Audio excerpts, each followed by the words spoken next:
Well, you probably know us better as entertainers and Christmas stocking filler authors. What you probably didn't know is that we devote every scrap of our spare time to voluntary, unpaid work out of the kindness of our hearts in this hospital. Why this hospital? Because we own it.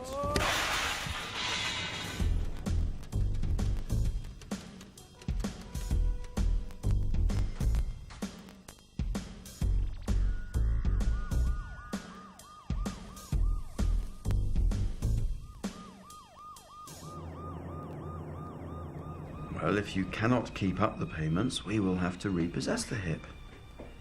It's not up to me how they get it back, it's up to the bailiffs. What on earth would I want with your husband's medals? All right.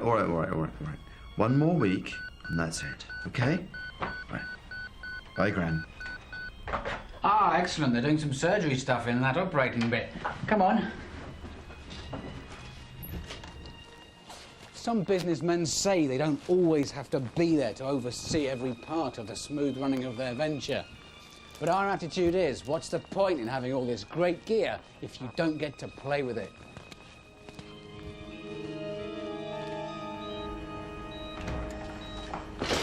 Right, stand back, everyone. I don't know what these are, but I'm determined to have a go with them. Mr. Hardy, how are you?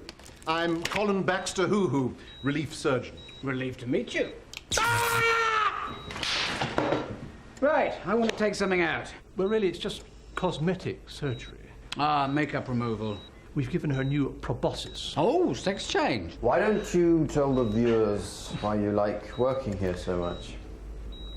It's a marvellous place to work here as senior consultant. Before working here, I ran a small manufacturing industry into the ground. But here, it's so relaxed. There's no awful demarcation. Everybody just mucks in. And the work is so pioneering, to say the least. I mean, there's been all this hoo-ha recently about the use of animal organs for human transplants, as if it's something new. In fact, here at St. Jack and Jeremy's, we've been doing it for years.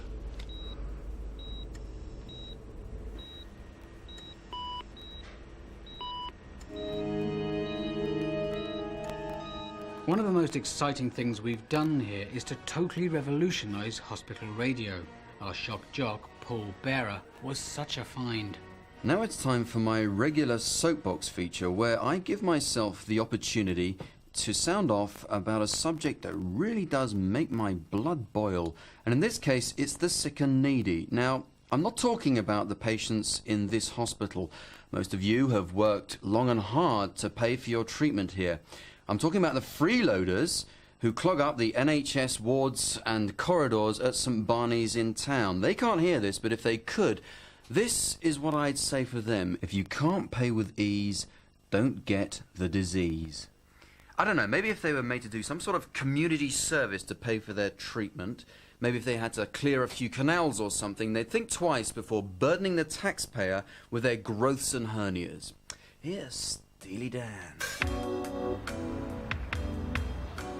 In our special appeal, we're hoping to raise £20,000 to pay for this huge thermometer. Yes, huge thermometers don't come cheap, and this one is the most sophisticated of its kind. Ah, the Beaujolais Nouveau est arrivé. Yum, yum, liquid lunch. The foyer is really the most important part of any hospital because it's the first thing the patient sees. And it's where they pay. It goes without saying that discretion is everything here. Sandra, how much is the hemorrhoid treatment? Excuse me. Of course, in this hospital, the customer is king. And many of our patients prefer traditional medical techniques. This is the Florence Nightingale ward. Morning. Musket balls are inserted into a limb, for example, and then left to go gangrenous, and then we amputate. A lot of people don't understand the attraction, and I'm one of them. But it's what the patient wants, so who am I to argue? They say that laughter is the best medicine and medical humour is the cheapest available. That's why we've created the comedy ward. Just a small penis, Mr. Hastings. How dare you? Oh, I mean, well, I'm new here. Just a little prick. I mean, I'm going to give you one. Is that innuendo? Will be in a minute. Roll over. Oh, Doctor, there's a fly in my soup. I'm not surprised. That's no soup. That's your bedpan. Doctor, I keep thinking I'm a pair of curtains. Bugger me, talking curtains. Doctor, the invisible man's here to see you. Yes, I know. I can see him. Time for your suppository, Mr. Dorking. Are you sure? I'm still sucking the last one. Oh, God, no, it's not meant to go in the mouth. I know that. I told you not to shove it up so far. Now, the bad news is we've amputated the wrong leg. What's the good news? Well, a baby panda was born in Munich Zoo. Have your bowels moved? Yes, they've gone to live in Milton Keynes. And have you evacuated your bladder? Yes, I sent it to Wales till the war's over. Pillows need plumping. Don't mind if I do. Oh, keep your hands to yourself or I'll cut your dick off and shove it up your ass, you filthy old bastard. That's the doctor's opinion, and they're entitled to it. But what I say is if you can hear voices, then you're mad. Let's not skip around it and give it PC names like mental illness. You're just plain nuts and a drain on the resources of this great country, which I'm tired of people knocking. But enough from me. I understand that our owners, Jack and Jeremy, are in the hospital as I speak. Now, they probably can't hear this, but I'm going to say it anyway. Jack and Jeremy put in many long hours in this hospital, visiting patients, caring, and just generally being very, very kind, which is more than can be said for those lefty losers who run the NHS. God bless England, I say, and God bless Jack and Jeremy and all their business ventures, I say. Let's have the national anthem again.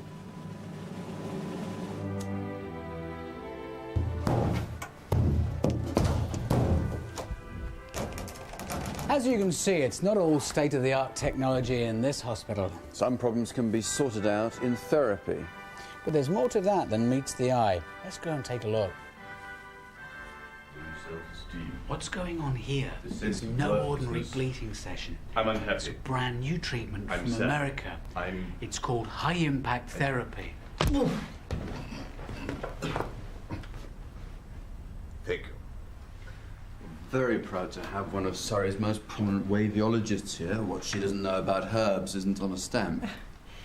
This patient's been coming to see me because of severe headaches, and I'm treating him with some of these herbs. So tell us a little bit about how this works. Well, it doesn't actually work per se, because I don't really do anything. But what it does do is provide a nice little sideline now that the children have started school. What's this stuff?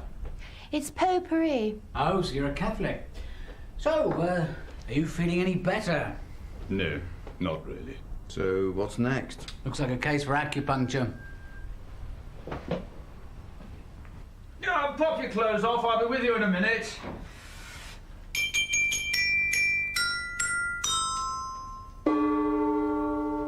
Ah, greetings from the dark side. I will amaze and confound you with a therapy handed down to me from an old acupuncture master in Peking Town.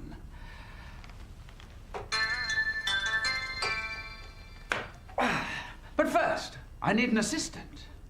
Sir, would you mind? Kindly go behind the screen, and my nurse will prepare you. And now, a round of applause, please, for my beautiful assistant, Chow Mein.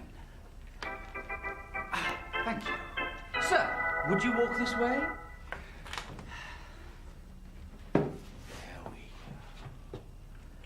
Music, please.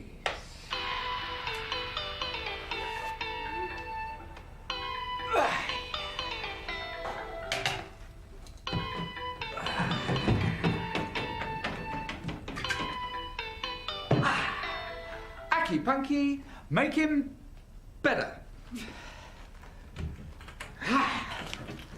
Oh, that's a bit odd. I haven't lost a patient yet. Now you've had a chance to look around the hospital and see some of the fantastic treatment available, I thought I'd take a moment to show you a little bit of first aid. All you need is somebody who's about to die and a good set of lungs. Now, this obviously isn't a real person. It's a special kind of medical dummy that hospitals use. But here we go. What's you doing? I'm just doing the kiss of life on your artificial respiration doll. Oh, I didn't know I had one. Where did you find her? In your briefcase with your gynecology magazines. I wouldn't. What? It doesn't work. Kiss of life. A tide of medical opinion has turned against it. Why? Because it raises the patient's hopes unnecessarily. And I don't want you slobbering all over her. Well, all right, I'll do something else then. Yeah, OK. What to do when your lady has a fainting fit, like this? Always go straight to her purse and take out her smelling salts. All ladies will have these because their corsets are so tight they tend to fall over. Isn't that right? Oh, look, come on, you're just being silly. Give her back. She doesn't know you. Another thing about ladies, of course, is they're always falling off horses because they sit on sideways by mistake. Right, that's it. Give her back to me. Give her back to me. Of course, horses sweat, whereas ladies glow.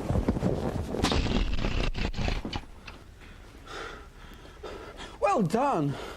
I suppose you're going to give her your kiss of life. Now you've ripped her head off. I'll, take her down to theatre and see if there's anything they can do. Thank you.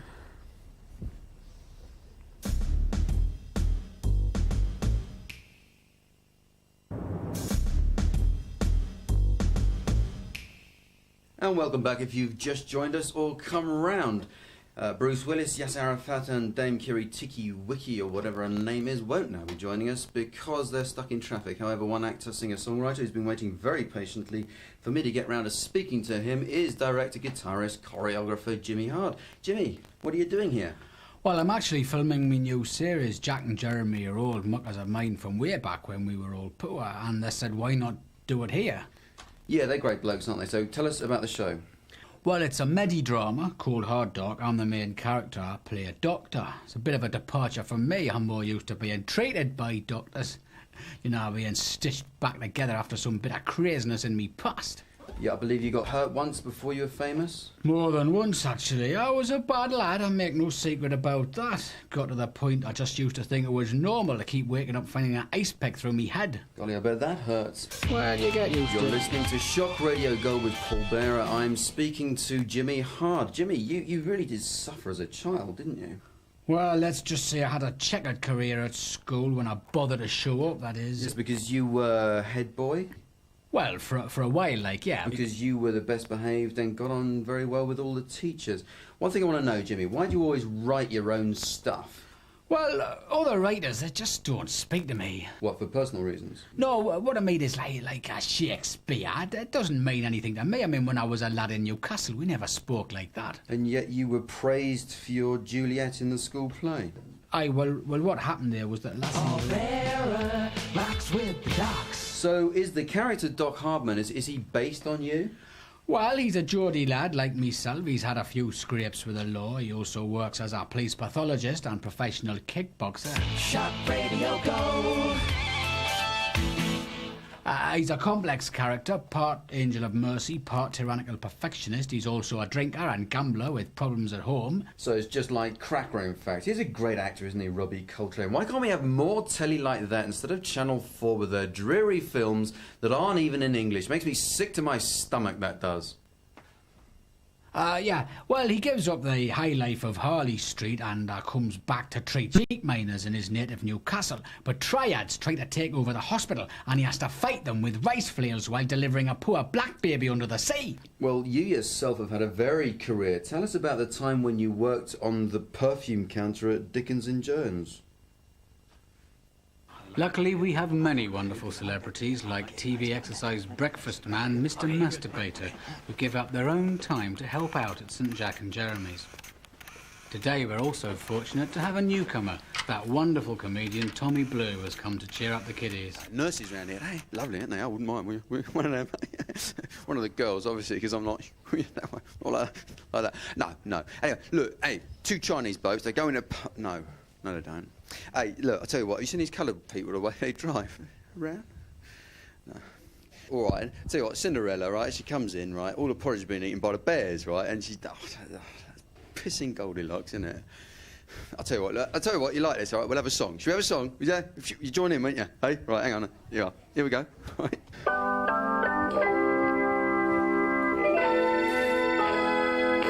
Feeling. Nothing more than feeling. Feelings of my love for you. drops. LWT? Yeah. You just film wherever you want and don't take any crap from the patients, okay? I should start up there.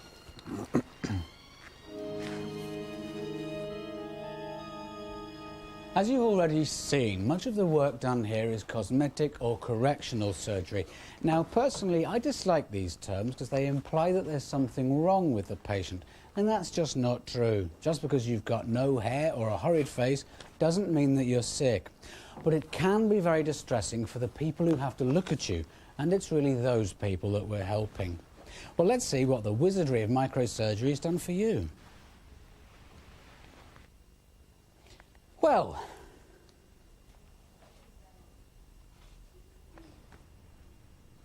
it's great.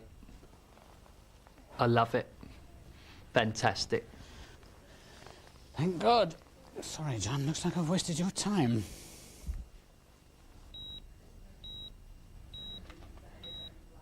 The posting, no attempt. This time through to 200. Mayo, Jock and Bell, all over the thing.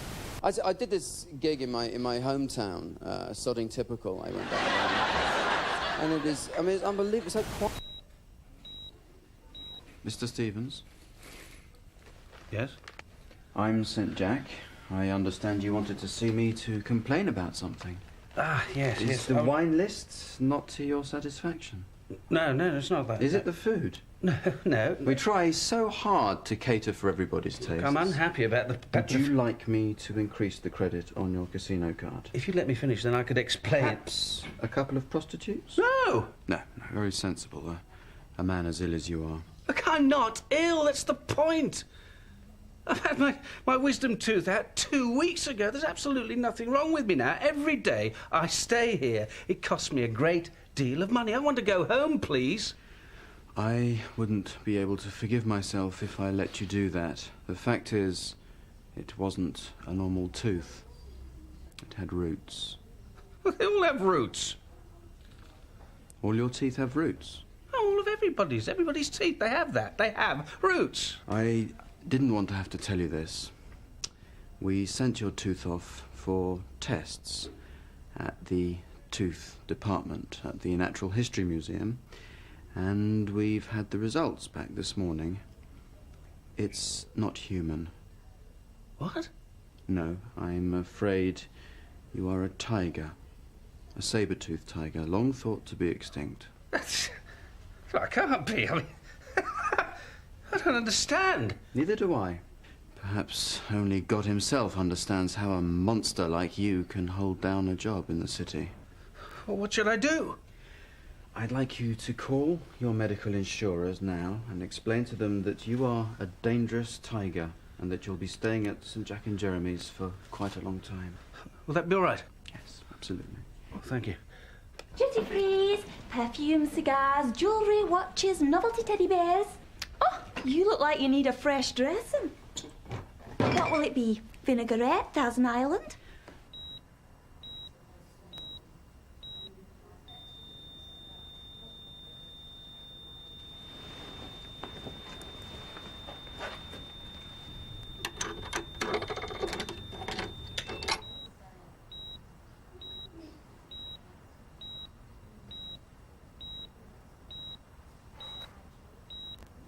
Mr. Baxter here, while having a good head of normal to greasy hair, found that he lacked confidence and wanted to augment his appearance so that he looked more masculine. I got so fed up with other guys thinking I was a pushover because I looked so weedy. But at the same time, I didn't have the time to spare in the gym, so I opted for surgery. And I'm thrilled. This little gadget here was my idea.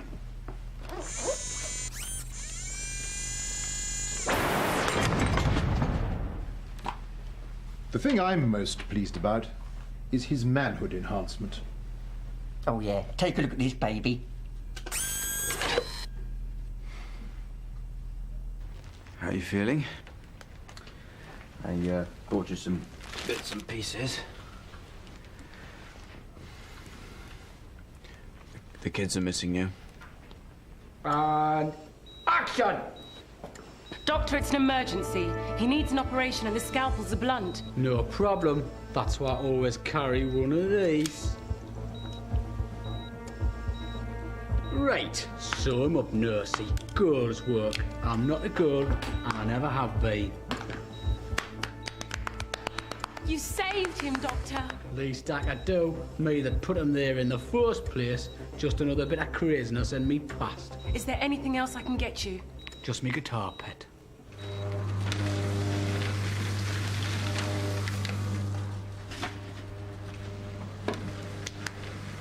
Where is he now? He's already outside. That is really bad news. Should we do the usual? I think we'll have to. All right, get him in. Ah, do come in. Jack, this is Inspector Gibson from the VAT office. He's very kindly dropped in to have a look at our paperwork. Oh, what a pleasant surprise. Please, do sit down. Right, I'll get right down to it. Coffee. What? Coffee, tea, money. I beg your pardon? You just dropped some money on the floor over there. Yours, I think. I'll ignore that. Okay. Now, you've described your business here as body repair shop.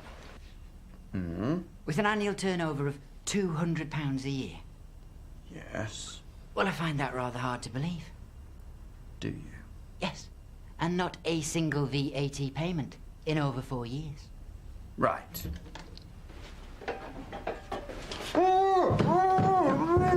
Thank you, staff. Inspector Gibson is in need of some behavioural modification. He has trouble in dealing with his aggression. Swab. Clamp. Rice flare.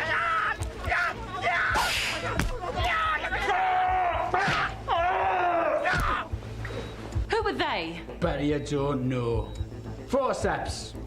Suction. Kendo stick.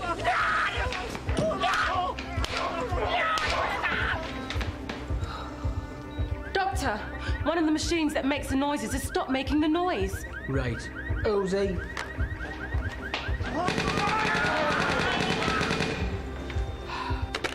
Right. His heart stopped. There's only one more thing I can try. It's a bit unorthodox, but I've seen it done once. Right. Everyone out. If I can just contain the blast. Hey, Lev.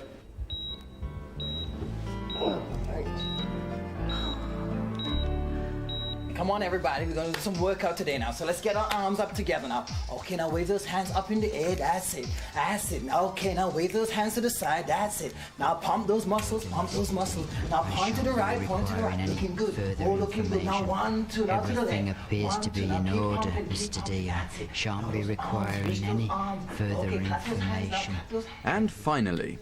Anyone who's a fan of sci-fi and seen films like Fantastic Voyage will know that surgeons can be miniaturized and go inside a patient using a submarine to combat disease. But you may have wondered how the submarine enters the patient's body.